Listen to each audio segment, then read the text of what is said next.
عليكم عاملين ايه النهارده؟ الحقيقه يعني الحلقه بتاعتي مختلفه جدا. انا حبيت اشارككم فرحتي. انا وصلني جواب البين كود. بصراحه كانت حاجه بعيده جدا عن خيالي، ما كنتش متخيله انه يوصلني في اقل من 10 ايام. هما بالظبط كده 6 ايام. اصحاب القنوات بقى اللي لسه مبتدئه او اللي لسه صغيره زي حالاتي، لو عايزه تعرفي انا عملت ايه تابعيني لاخر الحلقه. هقولك على معلومات مهمه جدا، بجد هتستفادي منها كتير. انا الصراحه فرحت جدا لما وصلني جواب البين كود. يعني حسيت كده ان ربنا ما ضيعش تعبي على الفاضي، خصوصا لما وصلت للمرحله دي. يعني ابتديت احس ان قناتي بقى بدات تكبر، ده طبعا يعني بدعمكم ووقفتكم معايا. حسيت اني بدات اكمل حاجه صغيره من حلمي، خصوصا ان انا فرحت في وقت بصراحه كنت محتاجه جدا للفرحه. بشكر ربنا طبعا وبحمده على كل نعمه رزقني بيها، بشكره على الفرحه وعلى كل حاجه يعني رزقني بيها. بالنسبة بقى لأصحاب القنوات المبتدئة، أنا الحقيقة دي كانت حاجة بعيدة جدا عن تفكيري زي ما هي بعيدة عن تفكيرك، بس صدقيني مفيش حاجة بعيدة أبدا عن ربنا. إن شاء الله هيوصلك جواب البين كود ومش هتفعلي بالبطاقة زي ما أنا كنت متوقعة. أنا عايزة أقولك إن أنا فوجئت بتليفون جايلي من موظف البريد، بيقول لي ان جواب البنكود وصلني. الحقيقه هو يعني حد صاحب جوزي، ربنا يخليهولي، عشان كده كان مهتم جدا بالموضوع.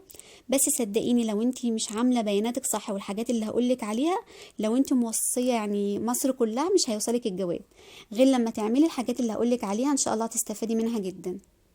اهم حاجة بقى عشان يوصلك بسرعة زي ما وصلني، انا عايزاكي تكتبي عنوانك اللي موجود في البطاقة وبياناتك تكون متطابقة جدا للبيانات اللي موجودة في انسنس. ازاي؟ بمعنى ان انت حتى لو ساكنة في عنوان تاني غير عنوان البطاقة، برضو اكتبي عنوان البطاقة. اهم حاجة بقى بجد يا جماعة، والله العظيم والله العظيم الجملة اللي انا كتبتها دي ساحر. يعني عايزاكي تقولي جنب رقم تليفونك، طبعا انت بتحطيه في البيانات، هتكتبي جنب رقم التليفون يعني أرجو الاتصال بي على هذا الرقم لأهمية الظرف. يعني والله بجد كده موظف البريد هيهتم انه يتصل بيكي، لان هم بصراحة مش بيهتموا بالجوابات اللي من النوعية دي، لان معظمها طبعا بتبقى جايب المشقلب والكلام مش بيبقى واضح فيها والبيانات مش بتبقى واضحة.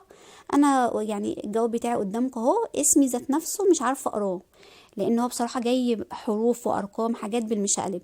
فلما تكتب لهم ارجو الاتصال بي على هذا الرقم لأهمية ما يوجد بالظرف، كده موظف البريد هيهتم جدا وهيعرف ان الجواب ده مهم لصاحبه، فلذلك هيضطر يتصل عليكي. معلومة مهمة جدا حبيت اقول لكم عليها، عرفتها بالصدفة من موظف البريد، انا ذات نفسي ما كنتش اعرفها.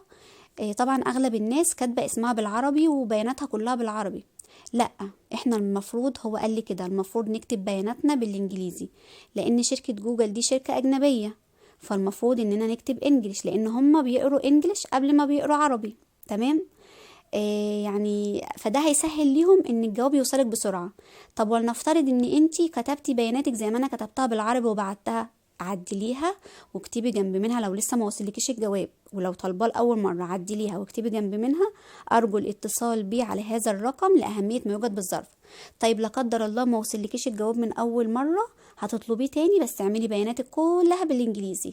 صدقيني يا جماعه والله العظيم صاحب موظف البريد قال لي يا ريت يا ريت لو تعرفي حد لسه عنده قناه وما جالوش البين كود، اكد عليه انه يكتب بياناته بالانجليزي لانه هيسهل علينا ان احنا نوصل له الجواب في اسرع وقت.